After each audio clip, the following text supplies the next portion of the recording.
Hey troops, it's Roy from the Geeks Adventures. Woohoo! So, got a special posting today. It's about an older character that over time is kind of, well, Marvel slash Disney is hoping this could be another big thing to add to the giant vast universe they've created. Also, it's a great example of how complicated this whole thing can get, as far as the whole idea of licensing superheroes and yada yada yada. And it is an old character, well, actually, about 40 years old. Rom Space Knight, yeah. And there's a lot of you going, Rom, like random access memory. But there's a small group of you going, yes! Long ago, actually, it is long ago now that I look at my notes here. 1979, these three gentlemen came up with a toy idea. Rom Space Knight. Cyborg character with lots of weapons and blinky lights and stuff. Which at the time, now, keep in mind, this is 79, so anything beyond moving arms and legs, it's a big deal. Such a big deal that they managed to actually sell their idea to Parker Brothers, which would eventually become Hasbro. Yeah, that Hasbro, yes. That Parker Brothers, like Monopoly. Yeah, Parker Brothers saw this as their chance to try and get into this exploding toy market, and Hasbro, of course, is going, yes, baby. Now, some of you are doing the Google search for what this thing looked like and going, dear Lord, it's like a really bad Lego block. A big one, and it's all gray. Yes, compared to current figures, it literally was just, it was legs, arms. But at the time, I owned one. It was pretty dang cool, relatively speaking. And the other thing, of course, like I said, is that it had a multitude of LED lights to do lighting effects, and it had a sound chip. So you had, what was it, the jetpack noise. Let's see here, it did jetpack and two weapons noise and stuff. It was really, really cool. Now, of course, you want to try and promote it further. So, of course, you look to the comic book industry. And they went to Marvel Comics, and Bill Mantlo and Sal Buscema created the Romverse. I like to call it the Romverse for Marvel. They had the basic idea. Rom was a cyborg, all this stuff. And they just expanded on, literally created this little pocket world that operated within the comic book Marvel universe, and created Rom Space Knight, the comic book. Yes, this is beat up. This is original copy. That, yes, looks like I rolled it up in a roll and put it in my backpack back in the day. Comic book? Now the toy, I don't remember exactly, but it didn't last as long as probably Hasbro and everyone hoped. The comic book lasted 75 issues. Had lots of interaction with the Marvel Universe. So it actually did okay. And they created this giant world where, the planet Galador is where they came from. And what ended up happening is Galador was fighting this bunch of other aliens that are magical, evil thing called a dire wraiths, and they could make themselves look like other people, yada yada yada. So to fight them, they created a vast army of cyborgs, the leader of whom was Rom. Yes, I kit bash this. We'll get into the complications of that in a minute. And actually, let's see here. Also, like I said, vast army of Space Knights. So you had a whole lot of other characters. These were introduced later in the book, but here you've got Breaker. Yes, also kit bashed. You've got Unum. And this guy called Hammerhand. Now you're thinking, oh, Hammerhand, like, this is made for kids. Like back when kids were like me, were going, oh, cool, it's a Space Knight with Hammerhands. Yeah, it's kind of dumb, but it is also still cool. The universe was so vast and actually really popular that, so you got these that kit bashed. At some point, I don't remember when exactly, HeroClix even made actual figures. Here's Starshine. Here's Firefall, which is this dude. So, a little extra background. They were best buddies, of course, because that's what happens in these stories. And something ended up happening. Stuff happened. So, of course, this bad guy ended up getting Firefall's armor. So, that's why they end up having the fight. It's really cool. So, you've got. Ah, swoosh. Pew, pew, pew, swoosh. Ah. Oh, and you've also got Javelin and Terminator.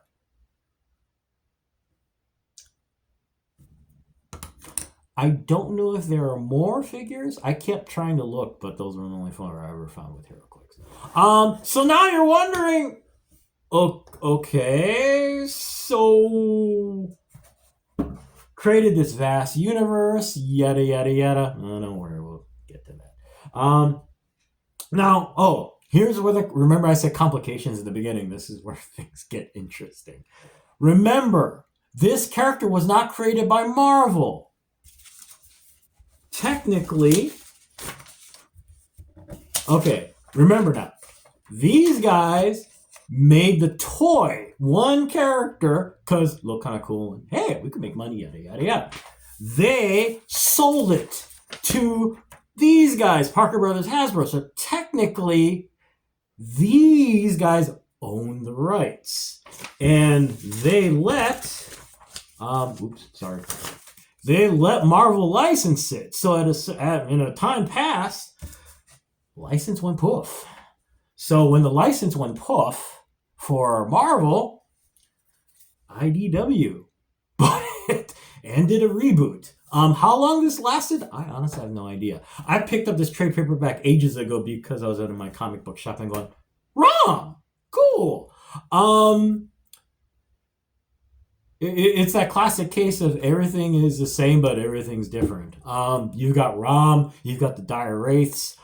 Rather than having this vast army of Space Knights, actually, I don't know if I ever got that far. But they've infiltrated Earth and blah, blah, blah, blah. It looked kind of cool, though. They rebooted the look a little bit. Let me see here. Oh, and actually, one of the things they managed to do, hoping to, I guess, drum up more interest, at one of the San Diego Comic-Cons, there was a special set of action figures that was put up by Hasbro that included a version of Jetfire, a version of one of the Micronauts, and this new rebooted version of Rom. This figure is hard to find.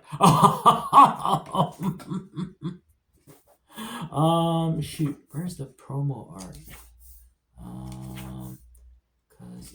Oh, here it is. And here is some of the concept art they created when they were going to reboot the character.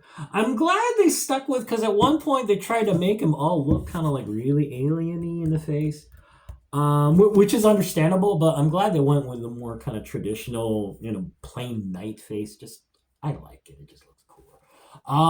So they did this. Okay. Now you're still wondering. So, what happened to all of... Remember, Parker Brothers... well, actually... These guys only own him. So, everything else...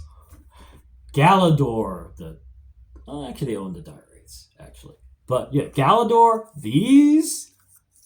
That's all owned by Marvel. So you had this kind of weird thing going on, because one of the things that, of course, the MCU is blowing up at this point, and they're trying to go into space with Guardians of the Galaxy. And, every once in a while people mention, well, what about the Spaceknights?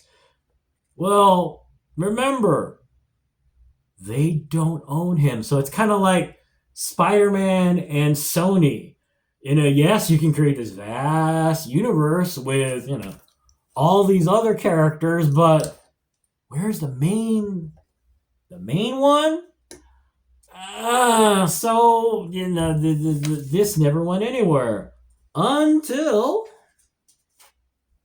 2023 when Marvel was able to buy the license again, or, was able to get into the license again. And they did reprints. There was this giant omnibus of the entire ROM run of comics. These comics that they did. One of those huge, giant, size things. And of course, though, if you're going to do that, you got to do figures. Hasbro Pulse, I believe, was part of the announcement, but action figures on the way. Good news! They're taking pre-orders! Yay! Really sad news. 2 places I was checking into are sold out of pre-orders. So the figure is coming out in June is the release date that they're giving. So now, this is out in general release, yada, yada, yada. It looks like, it's coming out in all the usual spots. So, it's not like you can only get it at one site. So, there's hope for that. But, considering how quick, literally this pre-order came out, like, not even a week. And all of a sudden now, you look at Amazon, sold out. Look at a couple other sites, sold out. Dang. So if you're looking for the figure, be prepared. So anyway, there we go. And actually that's one of the reasons I also wanted to put this out there is that, with this pre-order, who is this guy? The silvery dude, all monochromatic. Well, it's a fun, Mantlo and Buscema, when they created this comic book, they created this really neat universe. It was a lot of fun. 75 issues is no joke for a character that really had no connection, but he ended up being the square peg, and they managed to fit it into the round hole, which was the Marvel Universe. So we'll see what happens now, how popular the figure is. To be frank, let's be honest here, the other reason they're doing this is because, Disney's kind of wondering, hey, is this going to be a good investment for the mouse? Can we make more money out of this? And suck the soul out of, sorry, making commentary. Anyway, you get the idea. It's a chance to see, well, how popular is this guy? And is ROM, like I said, there's been talk off and on, and I could have sworn I saw an interview that one of the big name creators who was working on other MCU projects was like, it'd be fun to have Spaceknights in there, duh. Guess we'll see what happens. So there you go. Like I said, the omnibus is out there. Be prepared. It's one of those really thick things. So when you're looking for the ROM omnibus, be prepared for how much you're paying. This is the IDW reprint. I don't know what this is now at this point. Cover price on this thing is $19.99. So good luck. And figures are on the way, so we'll see. Anyway, I gotta go because it's a Sunday and yada yada yada. How long have I been rambling about this? Wow, quite a while. Anyway, I'm gonna go.